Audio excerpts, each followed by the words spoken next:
श्रीगुरवे नमः। श्रीगणेशाय नमः। अथ श्रीमद्दक्षिणाकालिका स्तुतिः। ॐ आयुर्देहि यशोदेहि भाग्यं भवति देहि मे।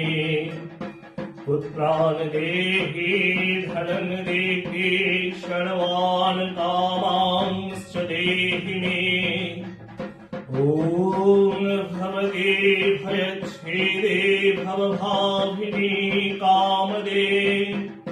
शङ्करी कौशिकी त्वं हे कात्यायनी नमस्तुते।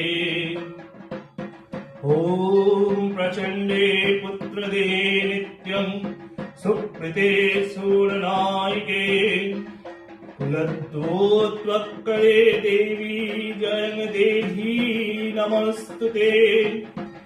ॐ रुद्रचण्डे प्रचण्डे त्वं प्रचण्डबलशालिनी। रक्ष मां सर्वतो देवी विश्वेश्वरी नमस्तुते।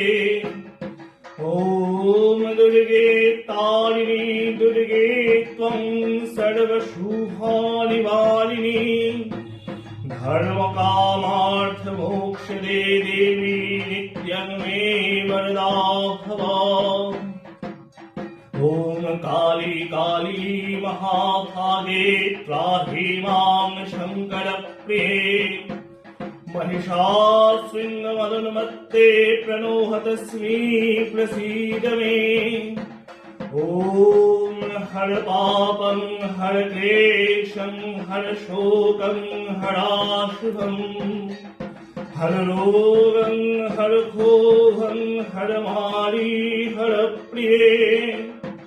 ॐ काली काली महाकाली कालिके पापहारिणी। धर्मार्थ मोक्षदे देवी नारायणी नमस्तुते। ॐ संग्रामे विजयं देहि धनं देहि सदा गृहे। धर्मकामार्थ सम्पत्तिं देहि देवी नमस्तुते। ॐ महीषगणि महामाये चामुण्डे मण्डमालिनी। आयुरारोग्यवेदयं देहि देवी नमस्तुते। ॐ आयुर्ददातु मे काली पुत्रान् देहि सदा शिवे। धनं देहि महामाये नारसिंहे यशो मम। ॐ शिरो मे शण्डिका पातु कण्ठं पातु महेश्वरी। हृदयं पातु चामुण्डा सर्वतः पातु कालिका। ॐ आन्ध्रं कुष्ठं च दारिद्र्यं रोगं शोकं च दारुणम्। बन्धुसज्जना वैराग्यं दुर्गे त्वं हर दुर्गतिम्। ॐ राज्यं तस्य प्रतिष्ठा च लक्ष्मीस्तस्या सदा स्थिरा। प्रभुत्वं तस्य सामर्थ्यं यस्यात्वं मस्तकोपरि। ॐ धनोऽहं कृतोऽहं सफलं जीवनं मम। आगतासि यतो दुर्गे माहेश्वरी ममालयम्। ॐ अर्घं पुष्पं च नैवेद्यं माल्यं मलयवासिनी। गृहाण वरदे देवी कल्याणं कुरु मे सदा।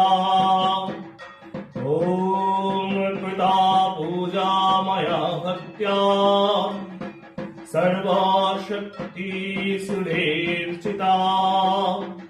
भुक्ता भोगान् वरं दत्त्वा कुरु क्रीडां यथा सुखम् ॐ देवद्वारे नदीतीरे राजद्वारे च पर्वते पर्वतारोहणे दुर्गे दुर्गे रक्षा नमस्तुते ॐ सर्वमङ्गलमाङ्गल्ये शिवे सर्वार्थसाधिके शरण्ये त्र्यम्बके गौरी नारायणी नमस्तुते।